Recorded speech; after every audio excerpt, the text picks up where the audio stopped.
उससे मिलने से पहले मेरे जीवन में कुछ खोखलापन सा था, एक अजीब सा खालीपन था जिसे आज तक मेरे अलावा किसी ने महसूस नहीं किया था।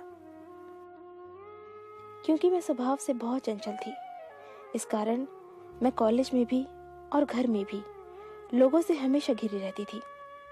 इसके बावजूद कि मैं बहुत बोलती थी, मेरे जीवन का एक दूसरा पहलू भी था और जीवन के उस हिस्से में आने की इजाजत मैंने किसी को नहीं दी थी। बाहर से खुश दिखाई देने वाली लड़की जिसे लोग हर पल हंसते खिलखिलाते देखते थे, उसके बारे में यह अंदाजा तक नहीं लगाया जा सकता था कि वो अंदर से इतनी अकेली होगी। ढेर सारे दर्द अपने भीतर समेटे हुए होगी। मैंने अपने आसपास एक घेरा सा बना लिया था। कोई भी मेरे बनाए गए दायरों को तोड़ नहीं सकता था। मुझे इस बात पर यकीन ही नहीं हो रहा था कि वो लड़का मेरे बनाए गए दायरों को तोड़कर मेरी सोच में समाता चला जा रहा है। शुरू शुरू में उससे बात करना महज एक औपचारिकता थी। ये बात अलग थी कि आज तक उसने इस बात को मेरे सामने कभी जाहिर नहीं होने दिया था कि वो मुझे चाहता है। मुझे छोटी से छोटी तकलीफ होने पर उसे मुझसे ज्यादा दर्द होता था। कोई ऐसे भी किसी को चाह सकता है? यकीन करने में बहुत वक्त लगा, लेकिन समय के साथ मुझे इस बात का एहसास हो गया था कि ये लड़का मेरी चिंता करता है, मेरा ख्याल रखता है। उसके प्यार में पागलपन सा था। मेरी खुशी के लिए वो कुछ भी कर देता था। उस लड़के के बिना इस बात का जिक्र किए कि उसे मुझसे बातें करना अच्छा लगता है, मेरे साथ वक्त बिताना अच्छा लगता है, बड़ी ही चालाकी से मुझसे दोस्ती के लिए पूछा। उस दिन संयोग से हम दोनों कॉलेज जल्दी आ गए थे और क्लासरूम में कोई नहीं था। उसने कहा कि क्या मैं तुम्हारा हाथ पकड़ सकता हूँ? पहले तो मुझे बड़ा आश्चर्य हुआ कि आज उसे क्या हो गया है, वो इस तरह की बातें क्यों कर रहा है। लेकिन मुझे उस पर पूरा भरोसा था। उसने इतनी ऑनेस्टली मेरा हाथ मांगा कि मैं उसे मना ही नहीं कर पाई और मैंने उसे अपना हाथ दे दिया। उसने मेरा हाथ अपने हाथों में लिया और कहा, क्या तुम मेरी दोस्त बनोगी?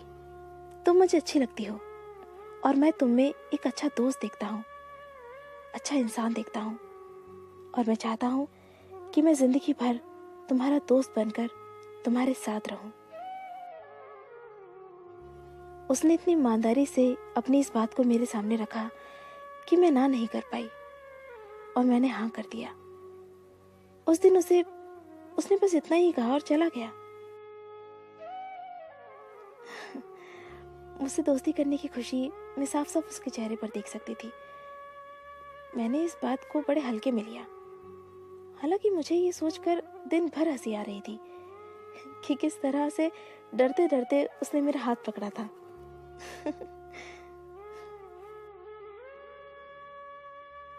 मेरे आसपास रहने वाले लोग ये देखकर समझ गए थे कि जरूर कोई बात है।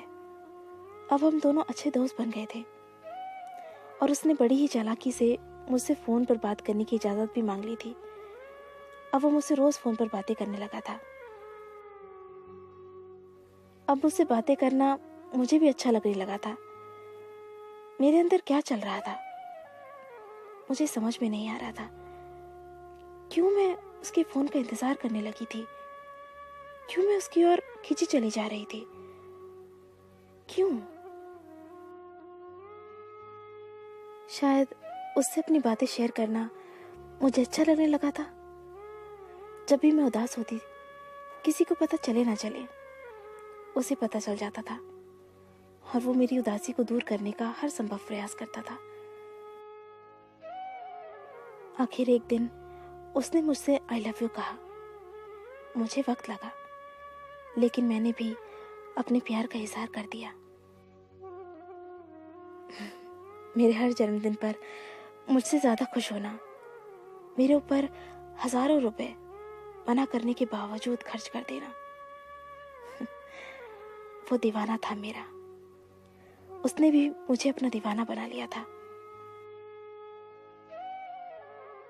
बाइक पर अक्सर घूमने निकल जाना, कॉलेज बंक करके फिल्म देखने जाना, ये सब हमें अच्छा लगने लगा था।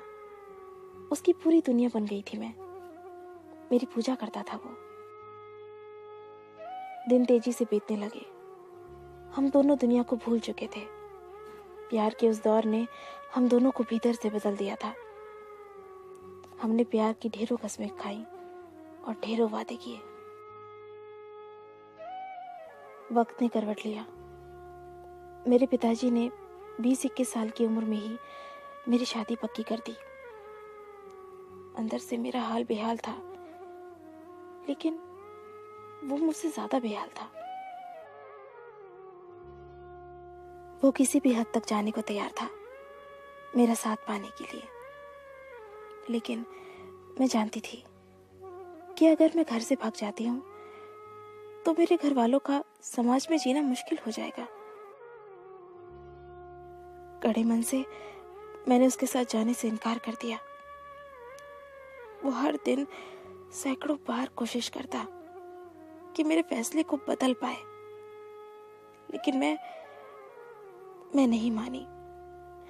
हम मेरी शादी हो गई।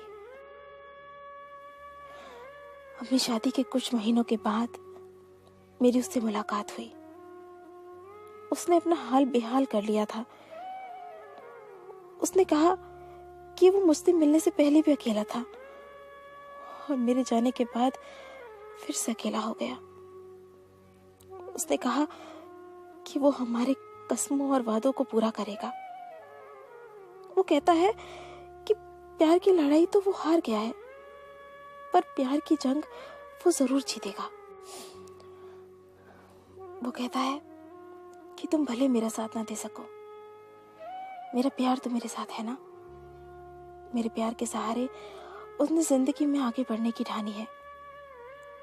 वो कहता है कि उसका प्यार सच्चा है, इसलिए उसका प्यार कभी उसकी कमजोरी नहीं बनेगा।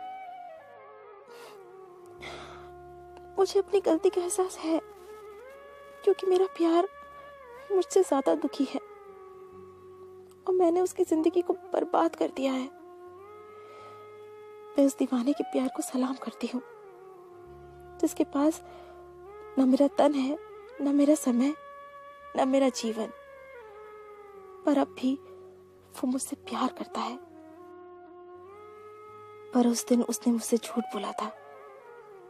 शायद वो बुरी तरह से टूट चुका था, जबकि उसने खुद को बहुत बहादुर दिखाने की कोशिश की थी। वो लोगों से दूर होता चला गया था और लोग उससे दूर होते चले गए थे। बुरे लोगों से दोस्ती कर ली थी उसने। वो शराब, सिगरेट और ड्रग्स का आदी हो गया था। बुरी तरह से डिप्रेशन का शिकार हो गया था